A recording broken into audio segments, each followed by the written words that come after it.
Okay, now we're going to take a look at polar coordinates.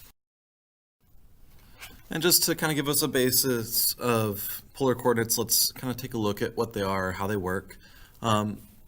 We are really familiar with our XY coordinates, and that would be like this example right here. You could tell somebody to go 3 blocks east and then 5 blocks south. So you give them directions left and right, and you give them directions up and down, and following those directions will lead you to the point we're trying to get to. Another way we give directions is to tell somebody to go a certain distance in a certain direction, go a half mile in that direction. So you give them a distance they're going to go, you give them an angle to go, and that will lead to the point. And that's what polar coordinates are. So we have the polar axis, we have an angle theta, and we have a distance r, and you go that angle theta from the axis, and then you go out the distance r, and that leads you to your point. And we order those coordinates r theta. And there's some curves that are much easier to describe this way, one of them being a circle. We could also define a line through the origin as theta equals some constant b.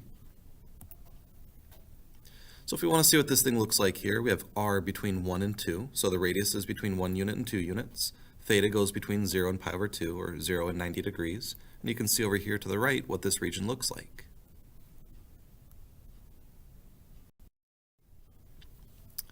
When we define a point, we can actually define it in more than one way. This one we could say go a distance 2 at an angle of 30, so that coordinate is 230.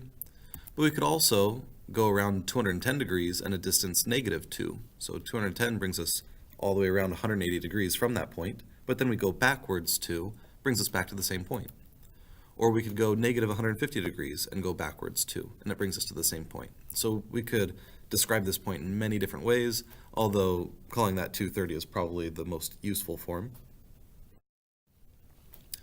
We can graph these on our calculators. So we want to see what this thing looks like here. We're going to go to polar graphing.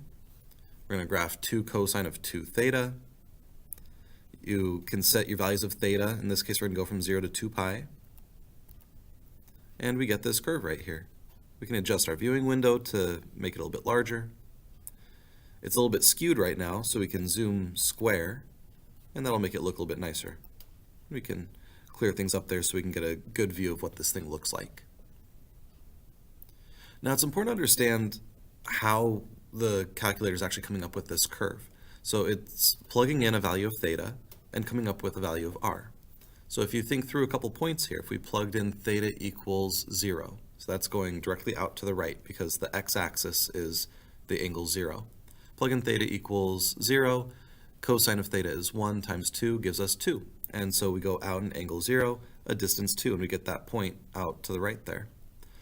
And we can plug in more and more values of theta. If we plug in theta equals pi over 4, well, 2 times pi over 4 is pi over 2.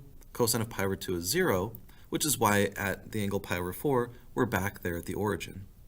And you can go on in this way, and you can see that from going from 0 to 2 pi, we would trace out this entire curve. We're going to look now at polar conversions. So sometimes we might want to go from polar coordinates to rectangular coordinates, or vice versa. So we can drop in x and y here on this image, and we can use trig. Cosine is adjacent over hypotenuse, so that's x over r. Multiply each side by r, and we get x equals r cosine theta. Sine of theta is y over r, multiplied by r, so y equals r sine theta. And using the Pythagorean theorem, x squared plus y squared equals r squared. So these equations right here will allow us to convert from polar coordinates to rectangular coordinates.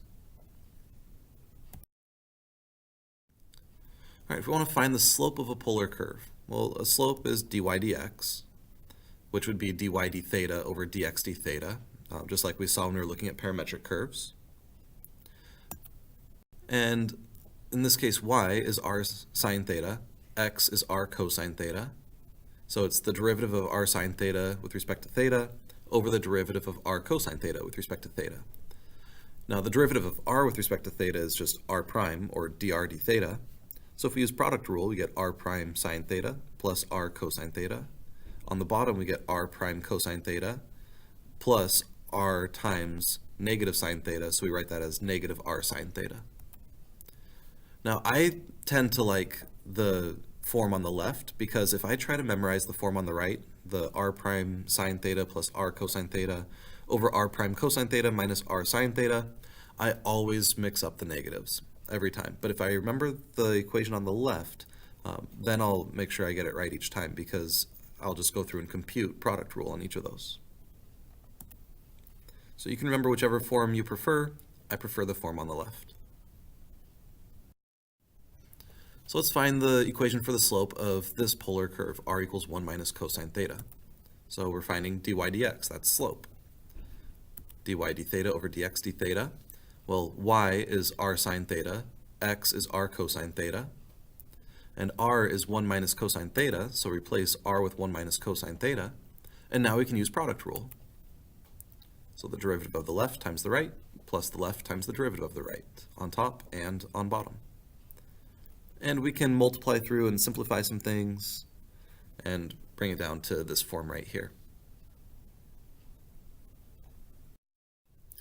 Now the other thing we'll want to be able to do with polar curves is to find the area inside. So to come up with our formula for this, let's think of the arc of a circle. So if we have an arc, we know that the length is r theta.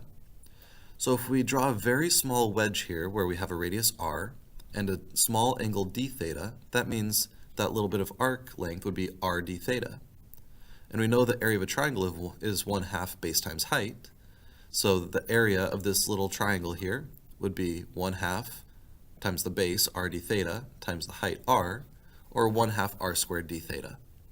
And we want to add up all of these little triangular regions here to find the area inside a polar curve. So we're going to take the integral. So we have our formula for a small amount of area, so the entire area is the integral from alpha to beta. Alpha and beta are the initial and the final angle measures for the region we're looking at, 1/2 r squared d theta. So I want to find the area enclosed by this curve. Well, to trace out the entire curve, theta goes from 0 to 2 pi. So we have integral from 0 to 2 pi, 1/2 r squared d theta. Replace r with 2 times 1 plus cosine theta. Simplify a little bit here. Square that 1 plus cosine theta. And now we take the antiderivatives. Well, we multiplied the 2 through, and then we'll take the antiderivatives here. Dealing with that cosine squared theta, that's something we haven't seen before. We have to use a trig identity to evaluate that. And we have a trig identity that says cosine squared theta is 1 plus cosine 2 theta over 2. Now the good news is if you ever need one of these trig identities, they'll be provided to you. That's not something that you're going to be expected to have memorized for this class. So now we take our antiderivatives. So antiderivative of 3 with respect to theta is 3 theta. Antiderivative of 4 cosine theta is 4 sine theta. And the antiderivative of cosine 2 theta is 1/2 sine 2 theta. Evaluate from 0 to 2 pi, and we end up with 6 pi. We can use symmetry when evaluating integrals. So if we look at r equals 2 sine of 2 theta, we can find the area of one leaf and multiply by 4. One leaf is traced out with values of theta from 0 to pi over 2. So we would go 4 times 1/2 integral from 0 to pi over 2 of r squared d theta. And we could just plug that into our calculator and we end up with 2 pi. Or we could take the integral of all 4 leaves at the same time, which would be the integral from 0 to 2 pi to trace out all of those, and we'd still get 2 pi. All right, let's look at one more example here. We're going to find the area of a region that's inside one curve, 3 plus 2 sine theta, and outside another curve, r equals 2. So let's take a look at this region here. Now, it's really important to understand that when evaluating areas in polar coordinates, we're dealing with angles. So we're sweeping out from one angle to another angle. We're not going bottom to top or top to bottom or left to right. We're taking an angle from the origin and going around counterclockwise.